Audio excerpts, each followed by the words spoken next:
Je suis ravie d'être parmi vous déjà. Et je suis ravie qu'on ait donné une place à la tuberculose de l'enfant.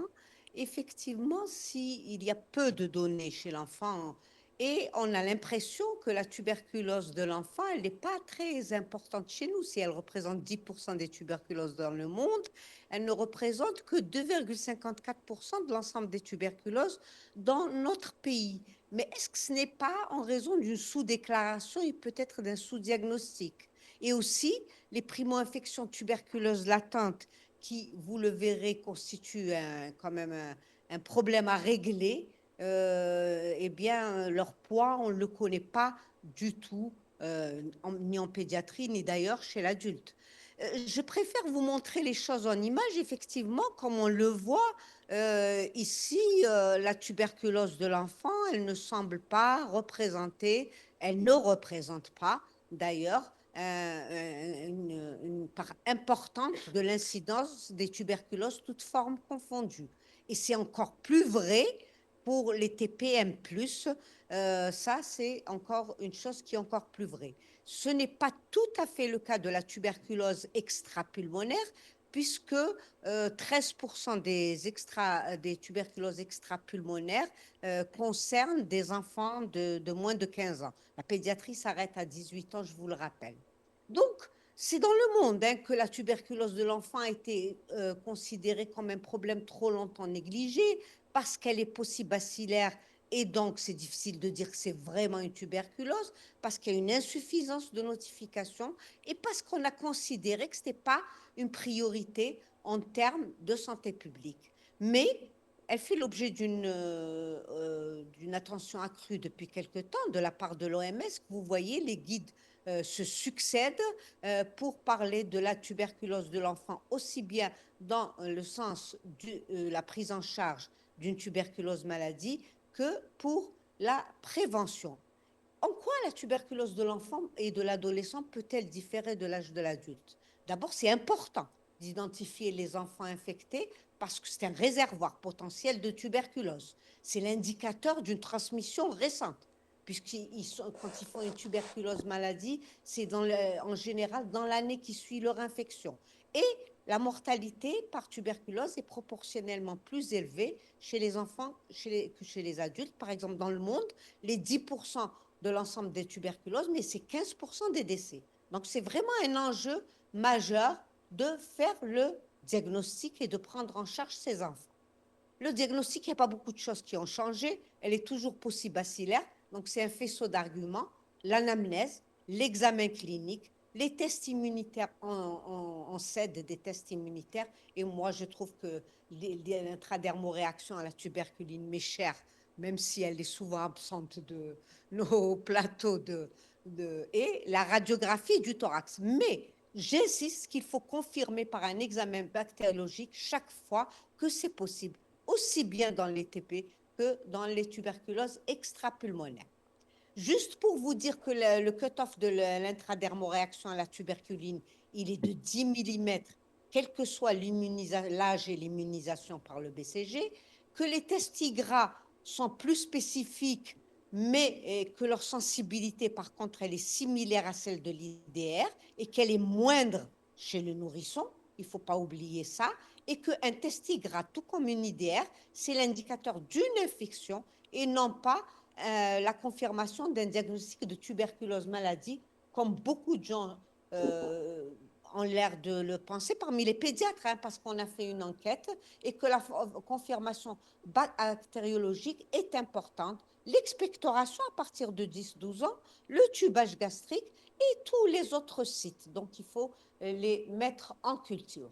Le test expert MTBRIF, dont on nous a parlé, est intéressant, et le Expert Ultra également, et l'OMS le recommande comme test de diagnostic initial chez tous les enfants, expectoration, aspiration gastrique, les selles, le LCR, le sang et tous les autres prélèvements. Mais nous ne sommes pas aussi riches. Donc, nous l'avons recommandé chez les enfants, bien sûr, qui sont suspects de tuberculose résistante, mais c'est rare chez l'enfant.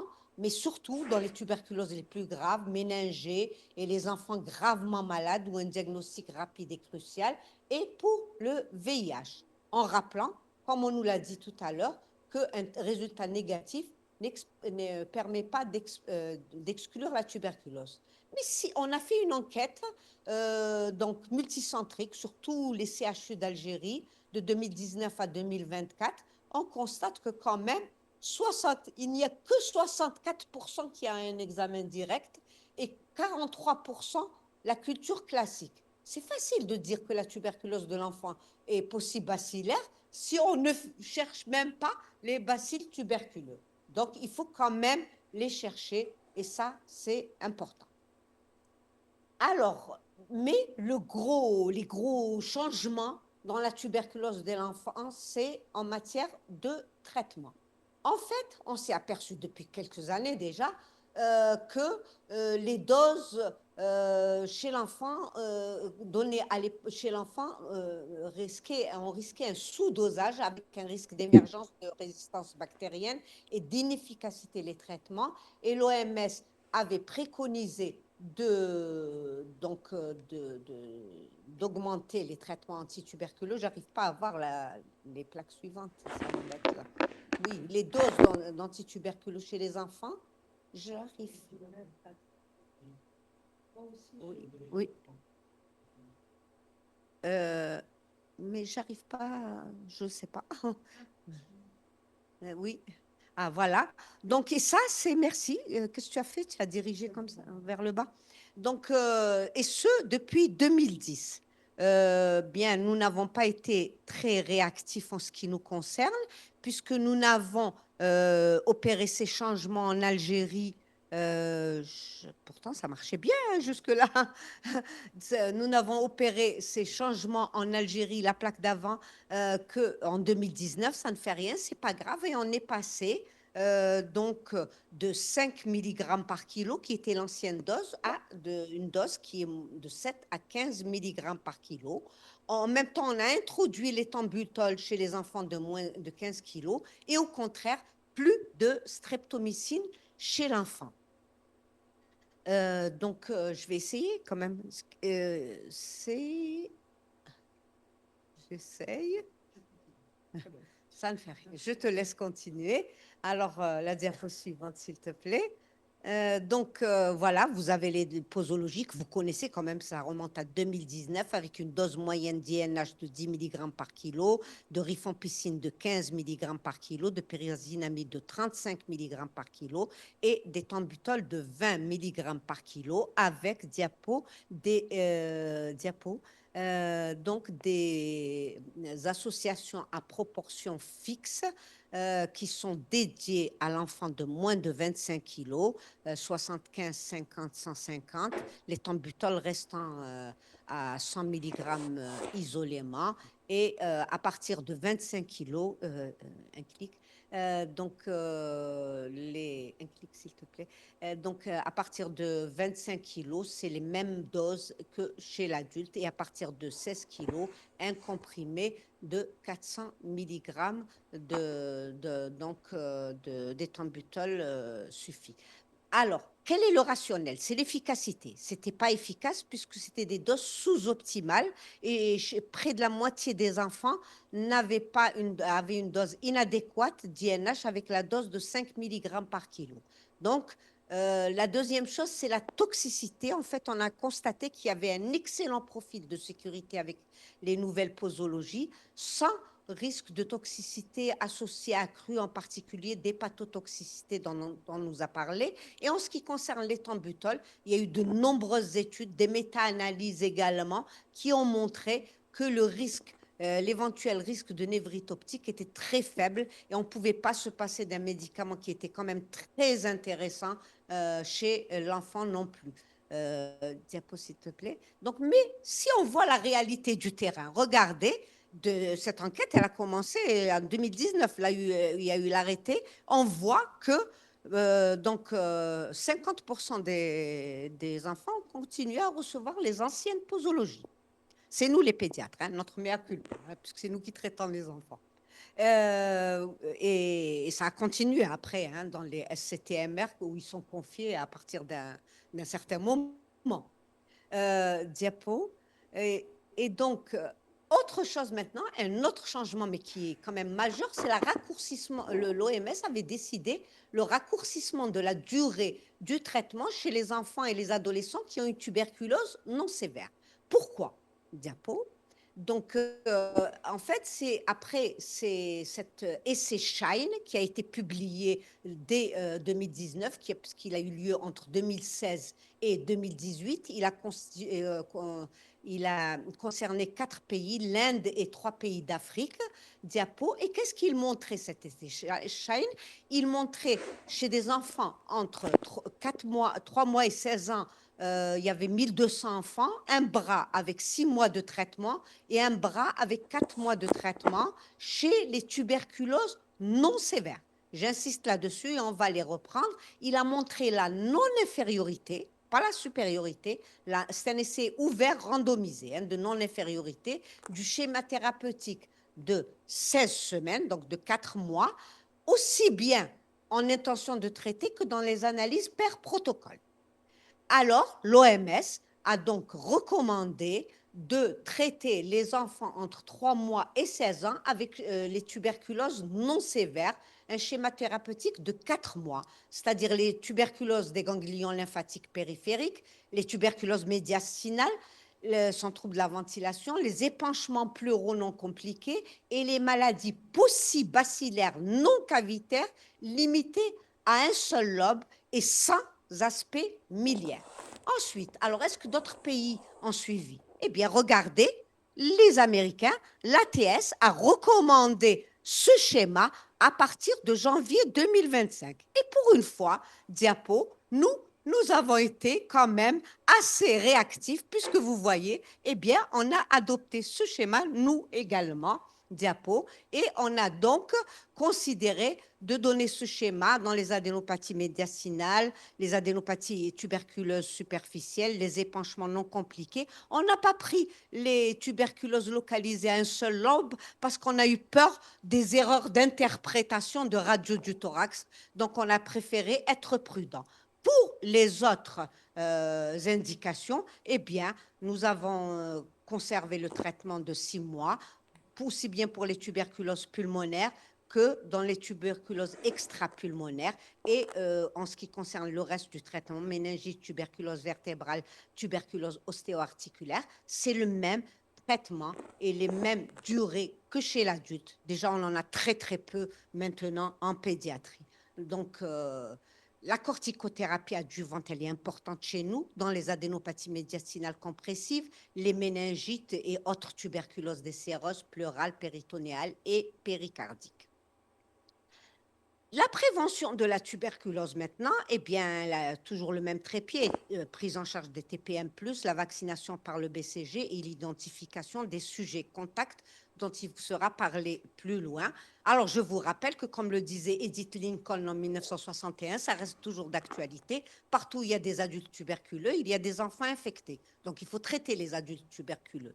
La deuxième chose, c'est quand même, mais quand même, on a constaté qu'il était important d'améliorer la détection et la prise en charge de la tuberculose de l'enfant pour améliorer la santé des enfants, même si ça n'a pas directement d'impact sur la santé publique.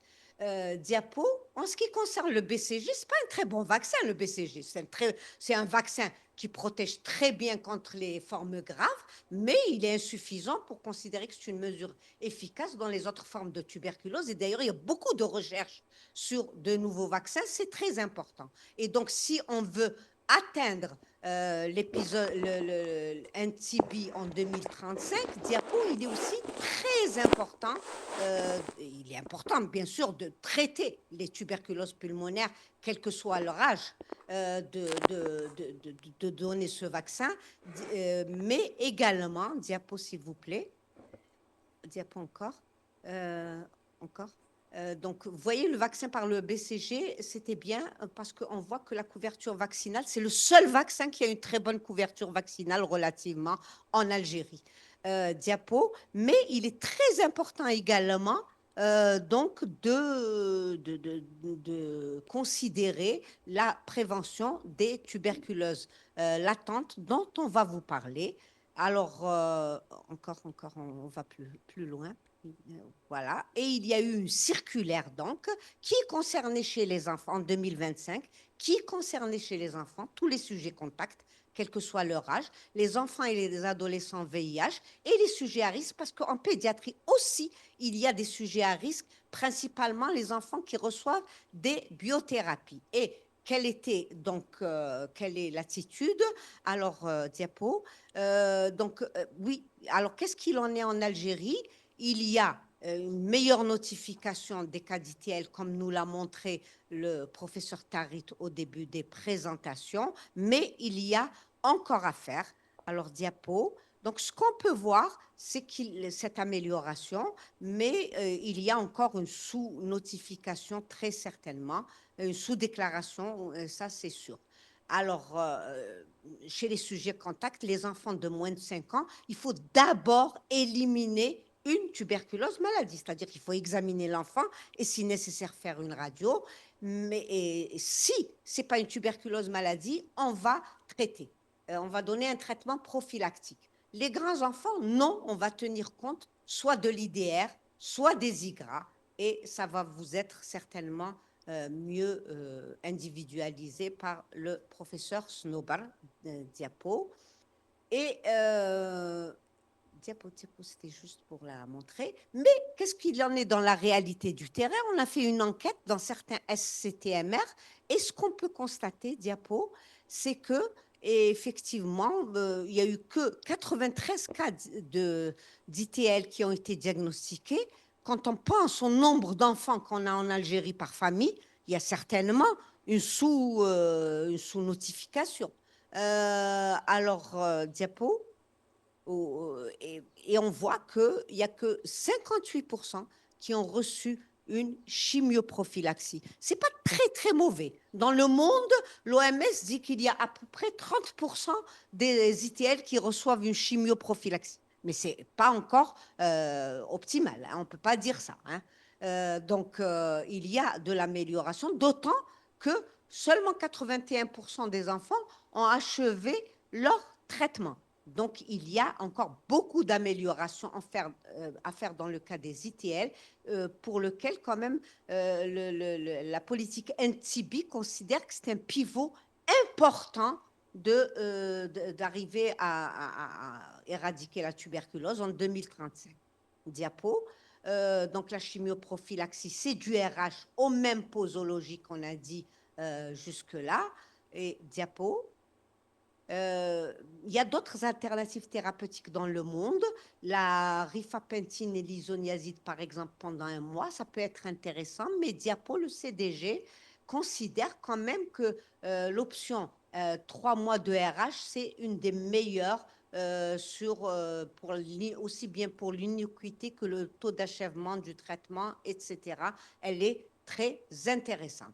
Je vous rappelle que la surveillance épidémiologique, elle concerne la maladie, mais elle concerne aussi les ITL, et ça, c'est très important. Et enfin, je terminerai en vous rappelant les perspectives, diapo. Donc, c'est renforcer la formation initiale des professionnels de santé qui connaissent mal le traitement de la tuberculose de l'enfant, les outils précoces dont nous a parlé notre confrère, on en a très peu à notre disposition, l'amélioration du diagnostic et de la prise en charge des ITL. Et vous avez vu qu'on peut avoir des améliorations avec la recherche scientifique.